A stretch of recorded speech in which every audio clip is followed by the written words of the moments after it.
Hello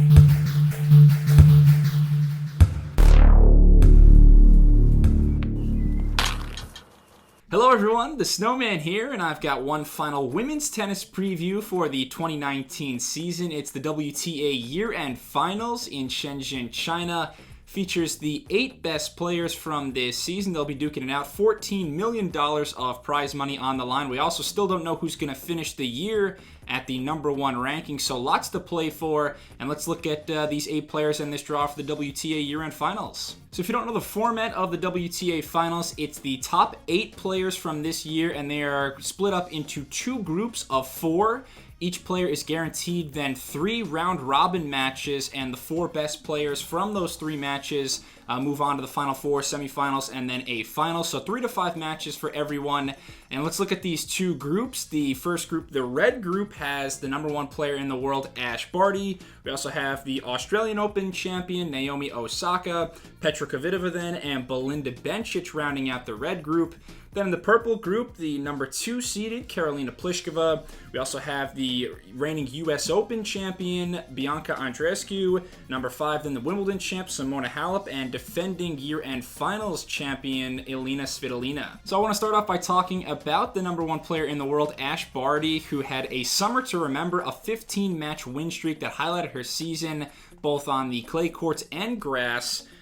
Won her first Grand Slam at Roland Garros this year, backed it up with a win in Birmingham to become the newest number 1 ranked player. Also won a title in Miami. To be completely honest, at no point this season have I felt that Barty was the best player in the world on paper. I mean, she doesn't have a ton of offensive weapons, and against the other top 8 players here in Shenzhen, just 8-16 all time. But she made the most of her opportunities. Great story, going from playing cricket to tennis. And she has absolutely maximized her potential in 2019. She needs just 1 round-robin victory to become the 14th woman all-time to end the season at number 1. Okay, also in the red group then is Naomi Osaka, who's had plenty of ups and downs in 2019. Back in January, which seems just years ago, she won the Australian Open, became the number 1 ranked player in the world, but then she really struggled, parted ways with her head coach Ashe Barty, 3rd round loss at the French Open, 1st round exit at Wimbledon, really felt the pressure of being the number 1 player in the world and having a target on her back, said she wasn't having fun anymore.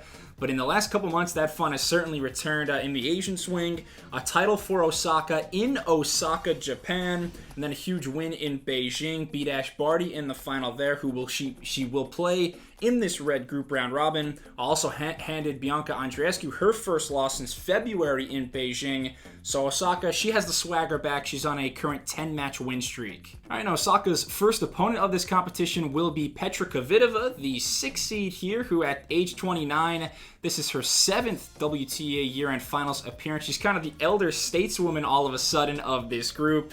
But she began the year hotter than anyone, a title in Sydney, final of Australian Open, and Dubai. Unfortunately, a forearm injury did cause Kvitova to miss a lot of time over the summer, but she's healthy now, possesses the serve and the power baseline game to blast her opponents off the court.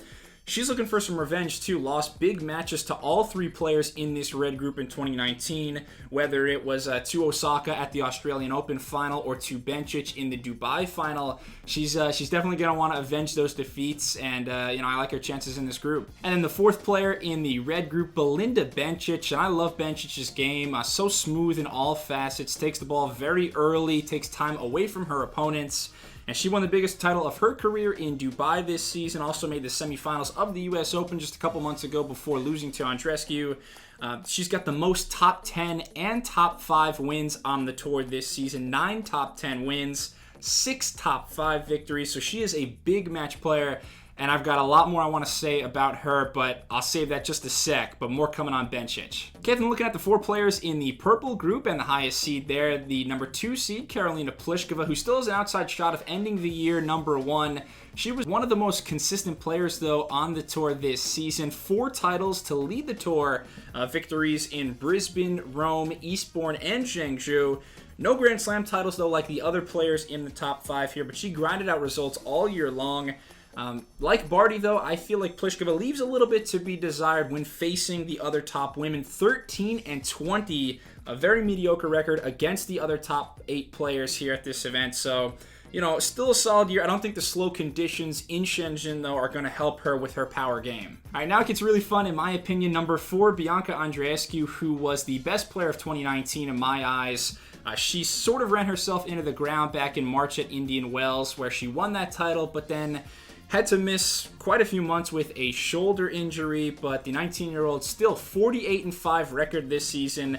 Really 48-4 because one of those losses was to Annette Kontaveit at Miami, where she had to retire. But basically from the month of March on, she was 27-1 in matches she finished. So 27-1, only lost to Osaka. But we know she burst onto the scene at Indian Wells, won there, won Toronto, won US Open, beating Serena Williams in the final in New York. And 8-1 against top 10 players this season. Andreescu brings it in the biggest moments. Just has a fearless game, heart of a champion, best forehand on tour, an awesome combination of power and variety. Her drop shot is out of this world. She'll be the number 1 player very soon. When healthy, she is a cut above everyone else on the planet. I don't think anyone is better, and she's only going to keep improving as she matures even more. So her first match is going to be very electric, though, because she's playing one of her idols, Simona Halep, for the first time ever, and these are the two most recent reigning Grand Slam champions. Andreescu at the US Open, Halep the Wimbledon champ, and she's the 5 seed here. Halep, this was supposed to be her chill year, in her own words. Her and her coach, Darren Cahill, took a break this season. All the pressure was off her after getting the monkey off her back, winning the French Open in 2018. But she came back this year and dominated at times, won Wimbledon, defeated Serena in the final there. And actually, Serena never had a chance. That match was 6-2, 6-2. She also beat Svitolina in the Wimbledon semifinal 6-1, 6-3. So just dominating fashion. No other titles, but some good showings in Miami and Madrid. And I do feel like she was kind of exhausted at the start of the year. Didn't want to put any added pressure on herself. I do anticipate more fire in her eyes for 2020. But I think she's got a pretty good chance here. And certainly this first matchup, Halep versus Andreescu, is going to be a lot of fun. And the last player to talk about in the purple group, Elina Svitolina, who is the defending WTA Year-End Finals champion. She shut down Singapore in style last season, going 5-0, beating Sloane Stephens in the last match of 2018. No titles, actually, in 2019, though, for the Ukrainian. She did finally break through at the Grand Slam level. Quarterfinal appearance in Australia, and then semifinal, back-to-back Wimbledon, US Open. For me, it's only a matter of time before she breaks through and gets a Grand Slam title. Just too consistent, too professional is Svitolina. She's got to be thrilled to have a chance to defend her title, though, in Shenzhen this week. All right, so just a quick prediction now. I'm going to go with Belinda Bencic defeating Bianca Andreescu in the final in Shenzhen. And typically this is one of the hardest tournaments to predict every year because it's at the end of the year. Everyone's tired. You don't know who's going to necessarily bring their A game. Some players might be thinking more about their vacations that they're going to be starting next week. So, it is kind of more of an exhibition feel than a typical tournament, more of a celebration of everyone's accomplishments throughout the year. So it's always tough to tell, but I'm going to say Bencic because here's the thing.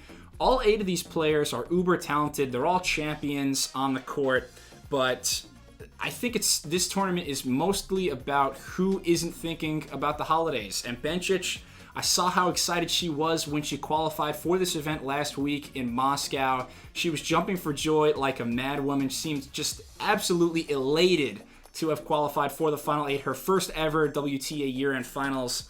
And I think she desperately wanted to be in the top 8. So she's going to have that fire, that desire to bring it from day one. She's not thinking about the holidays.